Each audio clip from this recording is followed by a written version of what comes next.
여러분, 우리 몸속에 말이죠. 지금 이 순간에도 수조 개가 넘는 작은 공장들이 쉴 새 없이 돌아가고 있다면 믿으시겠어요? 네, 바로 세포 이야기입니다.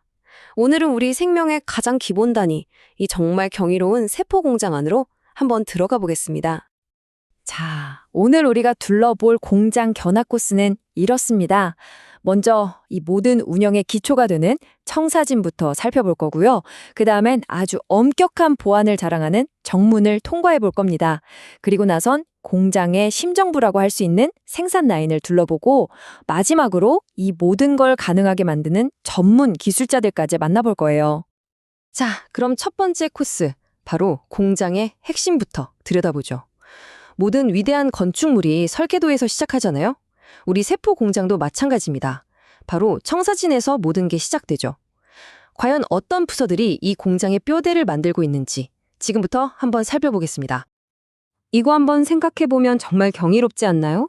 지금 이걸 듣고 계신 바로 여러분, 나라는 이 존재가 사실은 수조 개나 되는 작은 생명 시스템, 그러니까 세포들이 모여서 만들어진 하나의 거대한 유기체라는 거잖아요. 모든 것의 시작점이 바로 이 세포 하나라는 거. 이게 바로 이 공장의 가장 기본적인 설계 개념인 거죠. 물론 모든 공장이 다 똑같이 생기진 않았어요. 예를 들어 우리 같은 동물 세포랑 식물 세포는 몇 가지 아주 결정적인 차이가 있습니다. 식물 세포를 보면요, 건물의 뼈대처럼 아주 단단한 세포 벽이 있고요. 또 태양 에너지로 직접 식량을 만들어내는 자체 발전소, 바로 엽록체도 가지고 있죠. 자, 여기가 바로 공장의 심장부이자 모든 결정이 내려지는 중앙 통제실, 바로 핵입니다.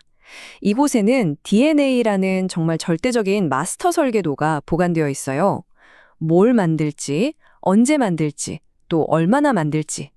공장의 모든 운영 계획이 바로 여기서 나온다고 보시면 됩니다. 자, 중앙통제실에서 설계도가 딱 내려오면요, 이제 실제 제품을 만드는 조립 라인으로 전달돼야겠죠? 바로 그 역할을 하는 게 리보솜입니다. DNA에 적힌 그 복잡한 지시 코드를 정확하게 읽어내서 우리 몸의 거의 모든 걸 구성하는 핵심 부품이죠. 단백질을 여기서 쉴 새 없이 조립하는 겁니다. 아무리 훌륭한 공장이라도 전기가 없으면 그냥 멈춰버리잖아요. 미토콘드리아가 바로 그 전력을 생산하는 발전소 역할을 합니다. 우리가 먹은 음식을 연료로 써서요, 공장 안에 있는 모든 기계가 바로바로 쓸 수 있는 에너지와 합해 ATP라는 걸 만들어내는 아주 중요한 곳이죠. 자, 이렇게 공장 내부의 핵심 부서들을 둘러봤는데요. 이제 외부와의 경계선으로 한번 가볼까요? 모든 공장엔 원자재를 들이고 또 완제품을 내보내는 정문이 있잖아요. 과연 세포에서는 이 중요한 역할을 누가 또 어떻게 하고 있는지 한번 알아보겠습니다.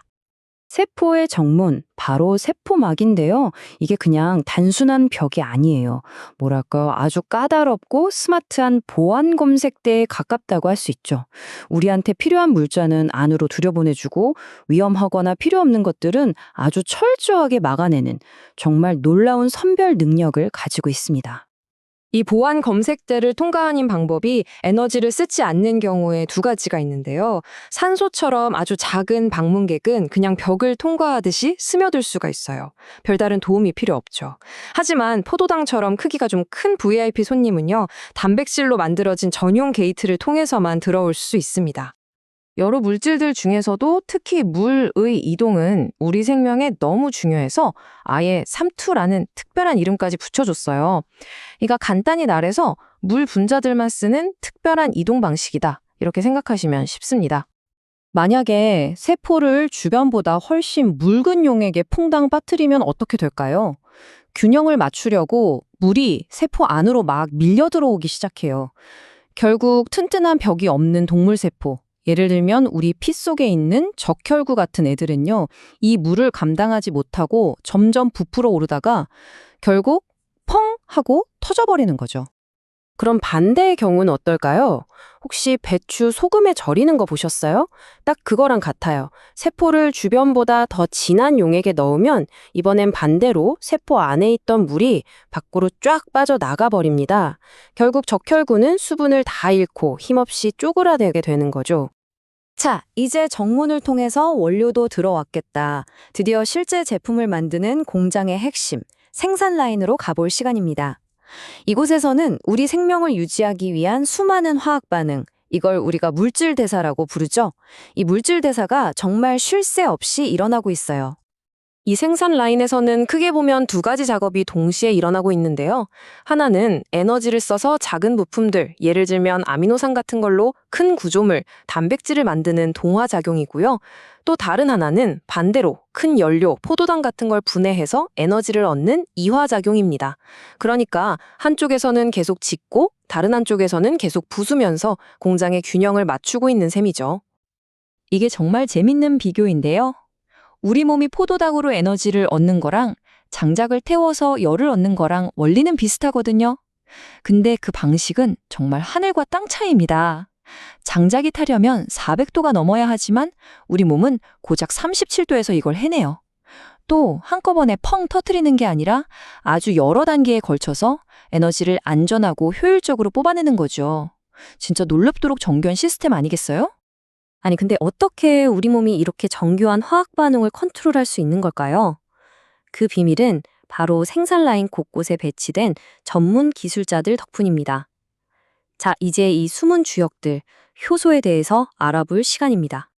다시 한번 생각해 보세요. 실험실에서는 막 열을 엄청 가해야 겨우 일어나는 그런 화학 반응들이 어떻게 우리 몸에서는 고작 37도라는 평범한 체온에서 이렇게나 빠르고 정확하게 일어날 수 있는 걸까요? 신기하지 않으세요? 그 비밀은 바로 활성화 에너지라는 것에 있습니다. 이게 뭐냐면 모든 화학 반응이 시작되려면 넘어야 하는 일종의 에너지 언덕 같은 거예요. 이 언덕이 꽤 높아서 넘기가 힘들거든요. 그런데 효소라는 전문 기술자가 나타나서 이 언덕의 높이를 확 낮춰버리는 겁니다. 덕분에 우리는 아주 적은 힘만으로도 이 언덕을 쉽게 넘어서 반응을 일으킬 수 있게 되는 거죠. 효소는 일하는 방식도 아주 똑똑해요. 마치 자물쇠와 열쇠처럼 자기한테 딱 맞는 특정 물질하고만 결합을 합니다. 다른 애들은 거들떠보지도 않아요. 그렇게 딱 결합한 다음에 반응이 잘 일어나도록 도와주고 일이 끝나면 결과물을 쓱 내보내죠. 그리고 제일 중요한 건 효소 자신은 아무런 변화 없이 또 다음 일을 바로 준비한다는 겁니다.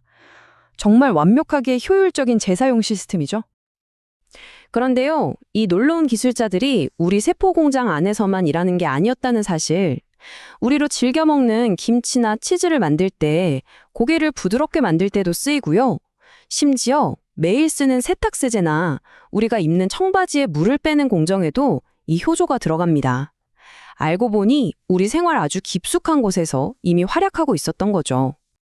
지금 바로 이 순간에도 여러분의 몸속에서는 수천 종류가 넘는 효소들이 각자 자기한테 딱 맡겨진 단 하나의 임무를 위해서 쉴 새 없이 일하고 있습니다. 이 수많은 전문 기술자들이 정말 단 한순간의 오차도 없이 서로 협력하면서 우리의 생명을 유지해주고 있는 겁니다. 자, 오늘 우리는 세포라는 정말 경이로운 공장 내부를 함께 여행해봤습니다. 그렇다면 이토록 정교한 수조 개의 공장들이 모여서 만들어진 나, 그리고 우리 인간이라는 존재는 과연 뭐라고 할 수 있을까요? 하나의 거대한 도시일까요? 아니면 하나의 잘 짜인 국가 같은 걸까요? 오늘 이 여정을 마치면서 이 질문에 대한 답을 한번 곰곰이 생각해 보시는 건 어떨까요? 아마 가장 흥미로운 마무리가 될 겁니다.